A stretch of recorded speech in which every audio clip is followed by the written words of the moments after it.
Sony TV के show पुरुष लोग अहिल्याबाई के एपिसोड में जब राइबा को अहिल्या पर शक होने लगता है तो शारजा कहती है कि ये मेरी दूर की रिश्तेदार है। तो राइबा कहता है कि अच्छा, महल में जब छोटी रानी से मिलना तो उन्हें मेरी तरफ से संक्रांति की शुभेच्छा दे देना। ये कहकर राइबा हाथ जोड़कर चला जाता है। इसके बाद शारजा अहिल्या से कहती है कि राइबा दादा ने नहीं पहचाना, मतलब तुम्हें कोई भी नहीं पहचानेगा, कहकर दोनों चलने लगती हैं। फिर शारजा कहती है कि अहिल्या, हमें तो यमा जी के घर जाना था ना, उससे पूछताछ करनी थी, वो किससे किससे मिलता था, उसकी जान पहचान किससे थी, तो हम बाजार में क्या कर रहे हैं। इस पर अहिल्या कहती है कि हाँ जाना था, लेकिन मुझे उन किसानों से भी मिलना है जिनकी हत्या हुई है। उनके घर परिवार से पूछताछ करके भी हमें बहुत कुछ पता चल सकता है। इसके बाद शारजा एक औरत को दिखाकर कहती है कि उसे देख रही हो अहिल्या, जो सुघड़े बना रही है। जिन किसानों की हत्या हुई उनमें मुरारी भी था, ये उसी की पत्नी है, अब विधवा हो गई है। अहिल्या उस औरत के पास जाती है और कहती है कितने सुंदर सुघड़े हैं। इस पर वो औरत कहती है कि आपको चाहिए क्या ताई, कितने सुघड़े दूं।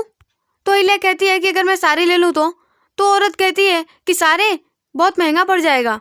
तो अहिल्या कहती है नहीं, मैं जहाँ काम करती हूँ वो लोग बहुत बड़े लोग हैं, उन्हें संक्रांति के हल्दी कुमकुम के लिए सुहागिनों को भेंट देने के लिए सुघड़े चाहिए।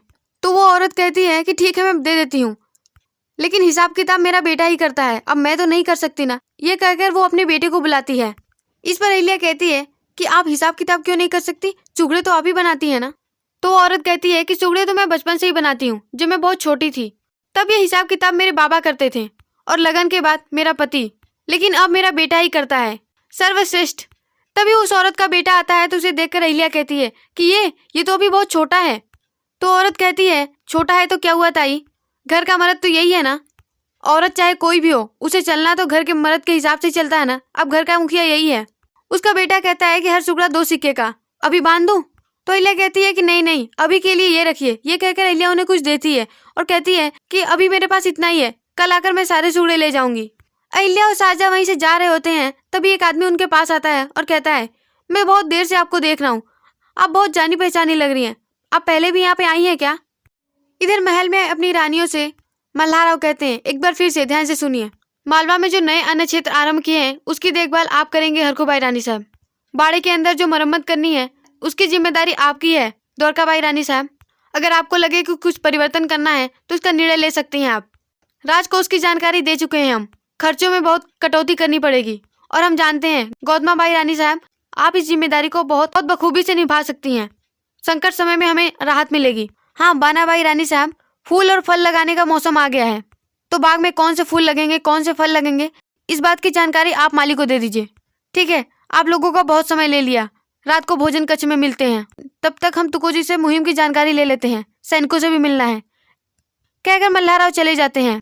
उनके जाने के बाद बानाबाई कहती हैं फूल फल पत्ती, भला ये क्या बात हुई, ये काम तो माली करता है ना, और मैंने तो ये काम पहले किया भी नहीं। इस पर गौतमाबाई कहती हैं बानाबाई रानी साहब आप फिक्र मत कीजिए, मैं आपकी मदद कर दूंगी। तभी यमुनाबाई वहाँ पे आती हैं और कहती हैं कि छोटी सुनबाई तो है ही नहीं मंदिर में। इस पर द्वारकाबाई कहती हैं कि क्या मतलब है, पूरा सच बताओ। तो यमुनाबाई सारा सच बताती हैं। जब वो मंदिर में इंतजार कर रही होती हैं तो आने जाने वाली हर औरत से पूछती हैं कि छोटी सुनबाई है अंदर, तो हर औरत उन्हें बोलती है कि नहीं है। इसके बाद यमुनाबाई कहती हैं उन्होंने मंदिर में चढ़ावा चढ़ाया, फिर ध्यान कक्ष में बोलकर चली गई, पुजारी जी से झूठ बोला और चली कहीं और गई। इस बात पर गौतमाबाई भड़क कर कहती हैं कि यमुनाबाई आप अहिल्या की जासूसी कर रही थी, आपको किसने दिया है अधिकार। तो द्वारकाबाई कहती हैं कि मैंने दिया। इस पर गौतमाबाई कहती हैं कि आप ऐसा क्यों कर रही हैं। तो द्वारकाबाई कहती हैं कि मैं बताती हूँ मैंने ऐसा क्यों किया, मैंने ये सब आपके लिए किया। अक्का साहब आपने उस अल्लड़ लड़की को बचपन से पाला पोसा, उस पर भरोसा किया, लेकिन वो क्या कर रही है। सच कहूँ अक्का साहब, जिस तरह से अहिल्या आपके भरोसे को तोड़ती है ये देखकर मुझे बहुत दुख होता है। बड़े किस्मत वाले को मिलती है ऐसी सासूबाई, लेकिन अहिल्या वो तो आपको कुछ समझती ही नहीं है, बड़े दुख की बात है। इधर मल्हाराव जा रहे होते हैं, तभी उन्हें ख्याल आता है, तो वो अपने मन में कहते हैं कि हर साल संक्रांति को सिपाहियों के यहाँ भेंट भेजी जाती है, अभी गौतमा को याद दिलाते हैं, कहकर मल्हाराव वापस रानियों के पास जाते हैं। इधर द्वारकाबाई कहती हैं कि अहिल्या हमारे परिवार की बहू होने के कारण आपको अनदेखा करेगी, आपकी बातों को नजरअंदाज करेगी, और बड़े सरकार हर बार आके अहिल्या को बचा लेते हैं। इतना ही नहीं, अहिल्या को सही साबित करने के लिए वो आपको गलत साबित कर देते हैं। ऐसे में अहिल्या आपकी इज्जत कैसे करेगी। अक्का साहब हम आपको भड़का नहीं रहे हैं, हम बस ये बता रहे हैं कि अहिल्या भरोसे के लायक नहीं है, बस इसीलिए हमने ठान लिया कि अब हमें ही कुछ करना पड़ेगा। मल्हाराव चुप कर ये बातें सुन लेते हैं और कहते हैं कि इनका कुछ नहीं हो सकता। इधर वो आदमी अहिल्या से कहता है कि कहीं तो आपको देखा है। तो सारजा कहती है कि ये मेरे दूर की मौसी है। तो आदमी कहता है कि नहीं, इनका चेहरा तो किसी। तभी उस आदमी की पत्नी बुला लेती है और वो चला जाता है। उस आदमी के जाने के बाद अहिल्या कहती है अगर कुछ और देर वो रुकते तो जरूर पहचान लेते। चल सारजा, पहले वो काम कर लेते हैं जो करने के लिए आए हैं। यमा जी का घर उधर है ना, चलो चलते हैं। अहिल्या और सारजा चली जाती हैं। इधर महल में मल्हारा और गंगोबा जी से कहते हैं कल जिस मुहिम पर हमें निकलना है, हम जानते हैं तुको जी उसे अकेले संभालने का योग्यता रखते हैं, इसलिए कल हम उस मुहिम पर नहीं होंगे। इस पर गंगोबा जी कहते हैं क्या हुआ सरकार, ये निर्णय अचानक? तो मल्हारा कहते हैं कि हाँ, अभी हमारा यहाँ रहना बहुत जरूरी है। बाड़े के अंदर हालात अभी सही नहीं है। हमने अहिल्या को जो काम सौंपा है वो भी बहुत जरूरी है। आखिर वो भी तो मालवा के लिए इतना कुछ कर रही है। अगर हम उसका साथ नहीं देंगे तो और कौन देगा। लेकिन ध्यान रहे, ये बात सिर्फ आपको पता है, बाकी औरों के लिए हम मुहिम पर ही होंगे। गंगोबा जी कहते हैं ठीक है सरकार, ये बात मैं तुको जी को बता देता हूँ। कहकर गंगोबा जी चले जाते हैं। उनके जाने के बाद मल्हारा अपने आप से कहते हैं कि इससे पहले बाड़े के अंदर तनाव बढ़े और हालात बस के बाहर हो जाए, अहिल्या को कोई न कोई सुराग मिल जाए तो अच्छा है। रक्षा करना श्री शंभू, रक्षा करना। इधर अहिल्या और सारजा तुकोजी के घर पहुंचते हैं, लेकिन वहां पर ताला लगा होता है। तो अहिल्या सारजा से कहती है कि रुको, यहाँ तो कोई नहीं है, यहाँ ताला लगा हुआ है। तो सारजा कहती लेकिन यमा जी का घर तो यही है ना, तो हम कैसे पता करेंगे। तभी अहिल्या एक आदमी को देखती है, उसे बुलाती है और कहती है कि आपको पता है यहाँ जो रहते हैं वो कहाँ गए हैं। फिर सारजा कहती है वो क्या है कि हमने उनसे कर्जा लिया था, वही वापस करना है। तो आदमी कहता है कि फायदा हो गया, वो तो परसों से ही गायब है। तो अहिल्या कहती है कि आपको पता है कहाँ गए हैं। तो आदमी कहता है कि परसों से ही गायब है, कहाँ गया किसी को कुछ नहीं पता। इसके बाद अहिल्या कहती है कि अगर उनके रिश्तेदारों का पता हो तो आप बता सकते हैं। तो आदमी कहता है कि नहीं, उसके साथ ज्यादा उठना बैठना नहीं था हमारा, और बस्ती वालों से भी ज्यादा बात नहीं करता था यमा जी, क्या काम करता था कोई नहीं जानता। इसके बाद वो आदमी चला जाता है। तो सारजा कहती है कि अब क्या करें अहिल्या। तो अहिल्या कहती है इतनी मेहनत की, इतना काम करवाया, लेकिन फिर भी घर तक आके खाली हाथ लौट गए। अब अपनी खोजबीन जारी रखें तो किस आधार पर। इसके बाद अहिल्या महल पहुंचती है। अहिल्या देखती है कि गंगोबा जी तेजी से कहीं जा रहे होते हैं, तो उन्हें रोक कर पूछती है गंगोबा काका क्या हुआ, इतनी तेजी में क्यों है। तो गंगोबा जी कहते हैं कि लगान वसूल करने वाले अपराधी पकड़े गए हैं, ध से धनेश्वर पकड़ा गया है। अब तो बड़े सरकार ही तय करेंगे कि उसे क्या सजा दी जाएगी। ये कहकर गंगोबा जी चले जाते हैं और अहिल्या सोच में पड़ जाती है। इसके बाद अहिल्या दरबार में जाती है। तो धना जी कहते हैं हमें ये बात कहते हुए बहुत खुशी हो रही है कि आज हमने अपना कर्तव्य निभाया है।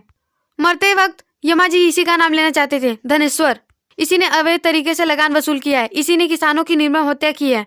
मल्हारा कहते हैं कि क्या तुम पे जो आरोप लगाए जा रहे हैं वो सही है। तो धनेश्वर कहता है कि जी सरकार। इस पर धना जी कहते हैं कि गुनाह स्वीकार क्यों नहीं करेगा सरकार, हमारे पास इसके खिलाफ सबूत है। इसके घर से बहुत सारा धन बरामद हुआ है, इसी ने 8 लोगों का समूह बनाया था अवैध तरीके से लगान वसूल करने के लिए। इसके बाद मल्हारा उसके पास आते हैं और कहते हैं ये सब तुमने क्यों किया। तो धनेश्वर कहता है लालच में आकर सरकार, मुझे जल्दी से जल्दी अमीर बनना था, इसी लालच में आकर मैंने ये काम किया। तो मल्हारा उसके पास आते हैं और कहते हैं क्या मैं जान सकता हूँ इतना बड़ा कांड तुमने कैसे किया। तो आदमी कहता है कि मुझे जल्दी से जल्दी अमीर बनना था, इसीलिए छावनी के आसपास घूमता रहता था। एक दिन मैंने गुरु जी को सुना कि वो सैनिकों को लगान वसूल करने के नियम बता रहे थे, बस मैंने सुन लिया। मन में आया कि ये काम तो मैं भी कर सकता हूँ। लगान वसूल करने के लिए सरकारी मुहर की जरूरत थी, बस जुगाड़ करके ले लिया। इस पर मल्हार सरकार गुस्सा हो जाते हैं और तलवार निकाल के उसके गर्दन पर लगा देते हैं। कहते हैं कि कौन कौन शामिल था तुम्हारे इस काम में, क्या तुम्हारा परिवार। तो आदमी कहता है कि नहीं सरकार, मेरा परिवार नहीं था। फिर मल्हार सरकार गंगोबा जी से कहते हैं कि गंगोबा जी इसे ले जाइए हमारी नजर से दूर, कहीं हम अपने गुस्से पर काबू ना खो दें। इसे हम इतनी आसान मौत नहीं देंगे, पूरी प्रजा के सामने इसे हम सूली पर चढ़ा देंगे। और यहीं पर आज का एपिसोड खत्म हो जाता है। वेल, आपको हमारा वीडियो कैसा लगा? अगर आपको हमारा वीडियो पसंद आया तो लाइक शेयर और कमेंट जरूर कीजिए। हमारे चैनल को सब्सक्राइब करके घंटी का बटन प्रेस कीजिए ताकि आने वाली हर वीडियो आप तक पहुंच सके।